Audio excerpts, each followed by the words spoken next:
إن الحمد لله نحمده ونستعينه ونستغفره ونعوذ بالله من شرور أنفسنا ومن سيئات أعمالنا من يهد الله فلا مضل له ومن يضلل فلا هادي له أشهد أن لا إله إلا الله وحده لا شريك له وأشهد أن محمدا عبده ورسوله لا نبي ولا رسول بعده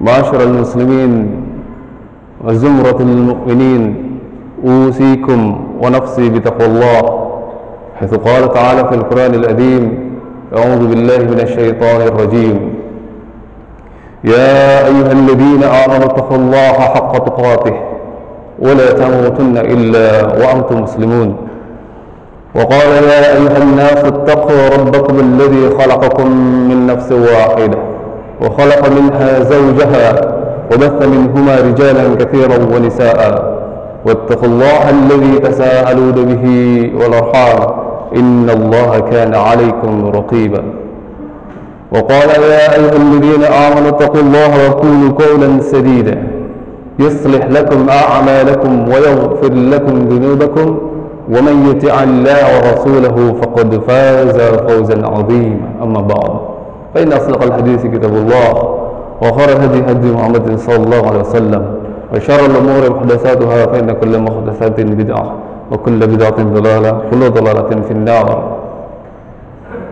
Ma'asyiral muslimin wa zumratul mu'minin, marilah senantiasa kita tingkatkan keimanan dan ketakwaan kita kepada Allah agar senantiasa Allah menuntun lisan kita untuk senantiasa berucap hanya untuk mengharap ridhanya, agar senantiasa langkah kita Allah tuntun ke arah segala sesuatu yang Allah ridhoi, agar hati kita senantiasa terdetak hanya untuk mencari cinta dan kasih sayang Allah. Semoga salawat serta salam tetap tercurahkan kepada Rasulullah Muhammad sallallahu alaihi wasallam, pada keluarga beliau, pada para sahabat dan orang-orang yang senantiasa istiqamah di atas Islam ini. Hadirin rahimani wa rahimakumullah, tidak diragukan lagi seorang muslim, seorang mukmin, kecintaannya terhadap sesuatu yang dia ketahui tentu akan mengorbankan jiwa raganya, harta bendanya, jiwa raganya, segala sesuatu yang dia miliki. Terbukti kecintaan para sahabat radhiyallahu anhum ketika dikenalkan dengan Islam yang mulia ini oleh Rasulullah SAW. Loyalitas mereka melebihi kecintaan terhadap diri mereka kepada Islam.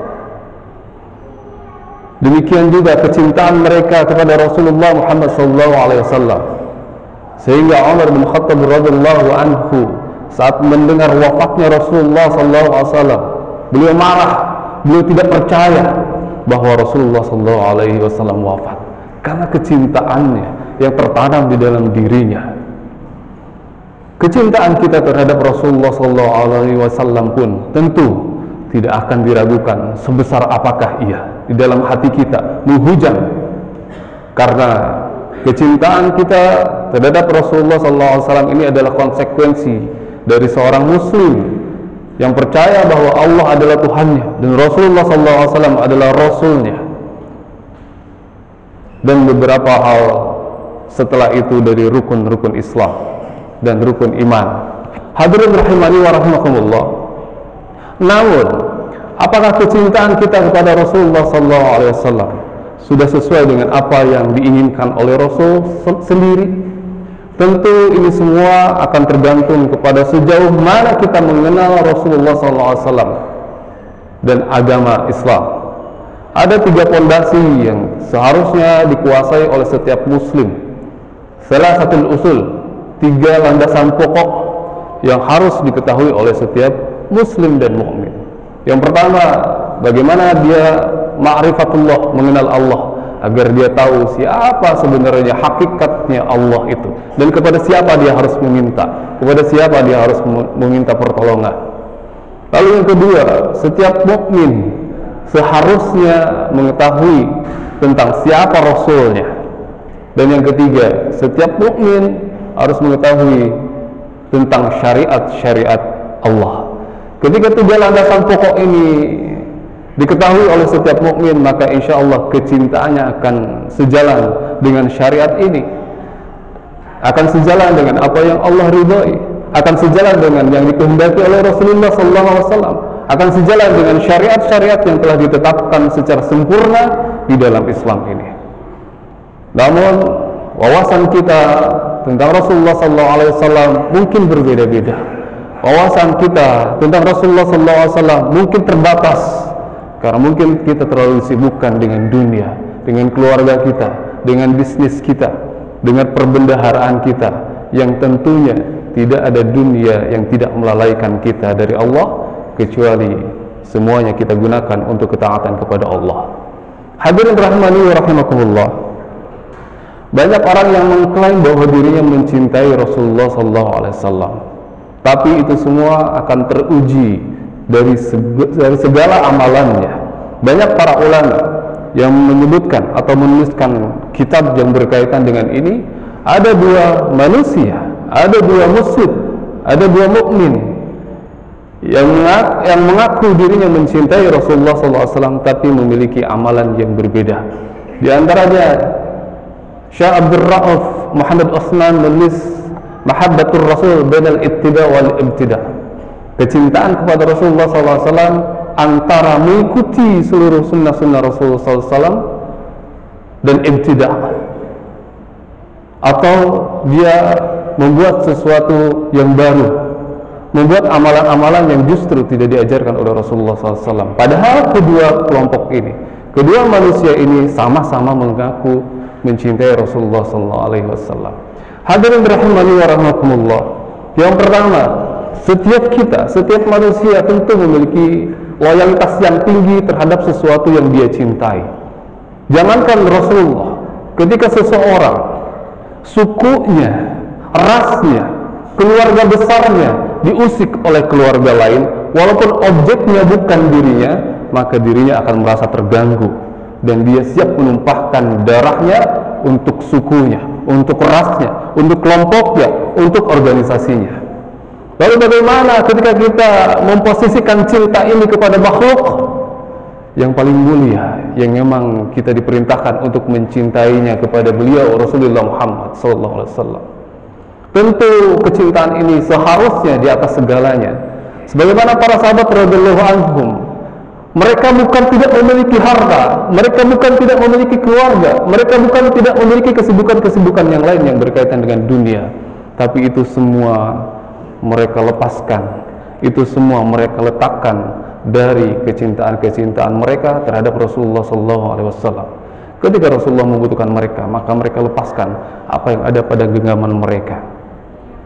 Lalu ada hal yang bisa mendeteksi beberapa amalan, beberapa sikap, beberapa loyalitas yang bisa mendeteksi apakah kita mencintai Rasulullah SAW. Apakah hanya pengakuan saja?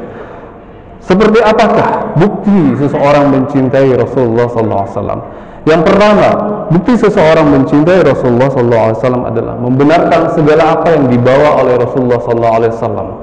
Tentu, ketika kita mendapatkan bahwa amalan itu bersumber dari Rasulullah SAW, maka kita harus pastikan bersumber dari dalil yang sahih. Sebagaimana yang difirmankan oleh Allah Subhanahu wa taala, bahwa apa yang diungkapkan oleh Rasulullah SAW, apa yang terucap dari lisan beliau yang mulia, apa yang beliau amalkan, itu semua tidak berasal dari hawa nafsunya, tapi Allah yang mewahyukan kepada Rasulullah SAW. Wa ma yantiqu 'anil hawa in huwa illa wahyu yuha. Dan tidaklah Rasulullah SAW itu berucap dari hawa nafsunya, akan tetapi dia mengatakan sesuatu dari wahyu yang diwahyukan kepadanya. Hadirin rahimani wa rahimakumullah, tentu ketika kita mencintai Rasulullah SAW, apa yang dibawa, apapun itu,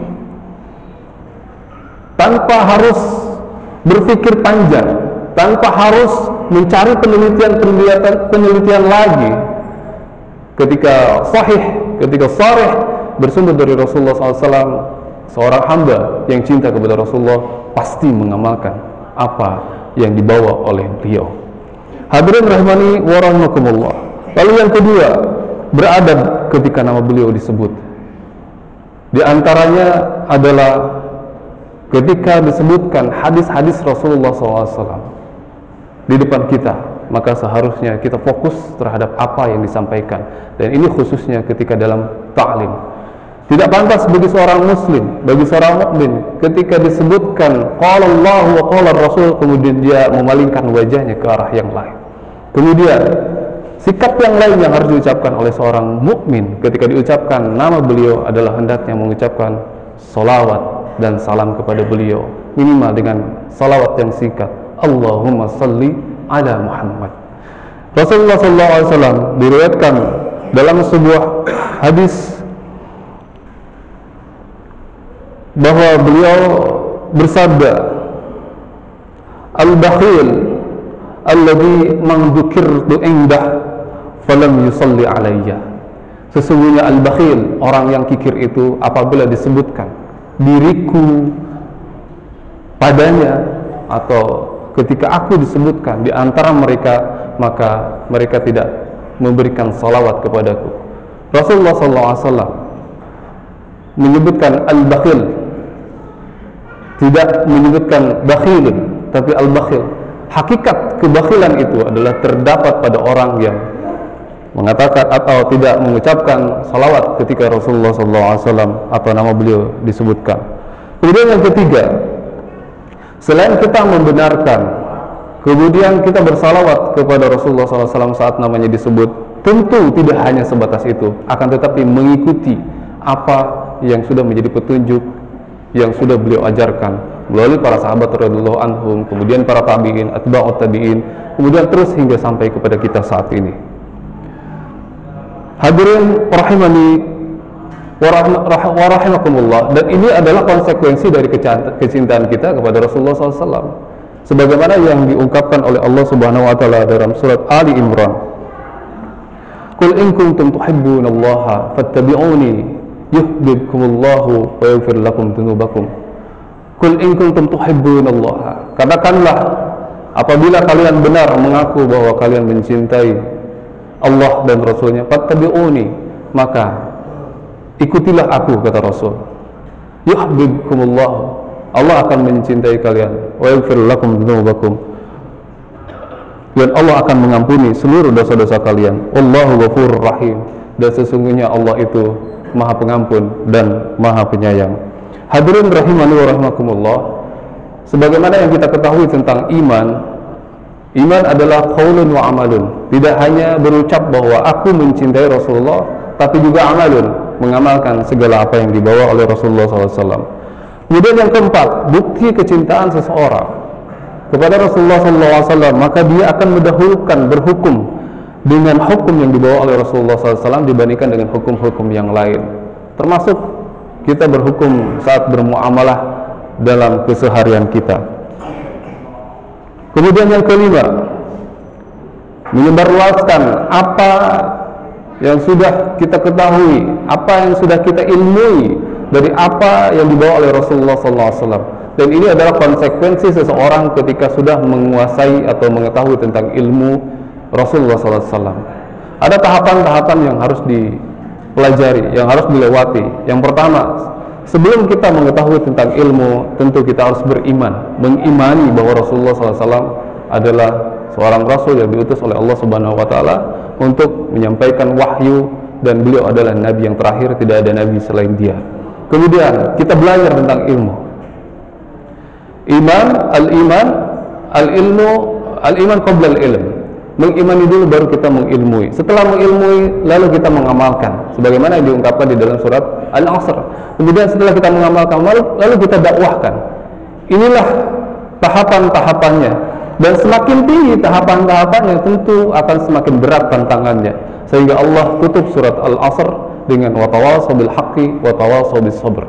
Karena tawasau bis sabri, saling mewasiatkan dalam kesabaran, saling mewasiatkan dalam kebaikan atau dalam al-haq, dalam kebenaran, dan dalam kesabaran itu akan muncul setelah kita berdakwah. Hadirin rahmani wa rahimakumullah, bagian dari dakwah adalah ketika kita akan teruji sesuatu yang mungkar yang ada di hadapan kita, kemudian apakah kita akan tergerak mendakwahinya atau kita hanya terdiam, maka akan terukur dengan 3 keadaan. Kalau kita memiliki kekuatan, maka dakwahilah dia dengan ucapan kita, dengan kekuatan kita. Fa yughayyiru biyadihi. Fa illam yastati, atau kalau kita tidak mampu mengubahnya dengan tenaga kita, dengan kekuatan kita, fa yughayyiru. Fa illam yastati, kalau kita tidak mampu merubah segala sesuatu dengan kekuatan kita, pada lisani, maka dengan lisannya katakan sesuatu yang hak, katakan tentang kebenaran, mencintai Rasulullah itu kada wa kada. Fa in lam yastati fa biqalbihi. Tapi kalaupun itu tidak mampu, ketika kita melihat kemungkaran, terutama tentang bagaimana tentang kecintaan seorang muslim kepada Rasulullah SAW, tapi menyimpang, fa biqalbihi, tidak mampu dengan kekuatan, tidak mampu dengan lisan, fa biqalbihi, maka dengan hati, dengan cara meninggalkannya. Wa huwa adhaful iman, dan itulah selemah-lemahnya iman. Hadirin, pada sesi yang kelima ini, mendakwahkan ini membutuhkan kekuatan seseorang untuk merubah segala sesuatu yang menyimpang kepada sesuatu yang lurus, dan itu akan berbanding lurus dengan seberapa besar atau seberapa tinggi iman kita kepada Allah Subhanahu wa taala. Hadirin rahimani wa rahimakumullah. Lalu yang terakhir, seseorang akan terbukti kecintaannya kepada Rasulullah SAW ketika ada pembelaan dalam dirinya. Ketika dia membela Rasulullah SAW dilecehkan, dia akan membela ketika Islam dihina. Apalagi ada karikatur-karikatur yang tersebar, hatinya akan bergejolak tanpa harus orang tahu. Otomatis hatinya akan bergejolak ketika ada pelecehan kepada Rasulullah SAW. Syekh Abdul Raifi mengatakan bahwa Rasulullah SAW tidak butuh pembelaan kita, karena Allah yang langsung membela Rasulullah SAW. Siapa yang paling dekat di antara kita dari Rasulullah? Tentu Rasulullah lebih dekat di antara seluruh manusia dibandingkan kita. Tapi sebagai konsekuensi keimanan kita, kitalah yang membutuhkan untuk membela Rasulullah sebagai konsekuensi kecintaan kita kepada Rasulullah SAW. 6 hal ini menjadi untuk pendeteksi, menjadi hal-hal yang bisa mendeteksi adakah kecintaan kita di dalam diri kita kepada Rasulullah SAW, ataukah hanya sebatas pengakuan kita saja. Wallahu a'lam bishawab. Wa aqulu qouli hadza astaghfirullah wa lakum fastaghfiruhu innahu wal ghafurur rahim.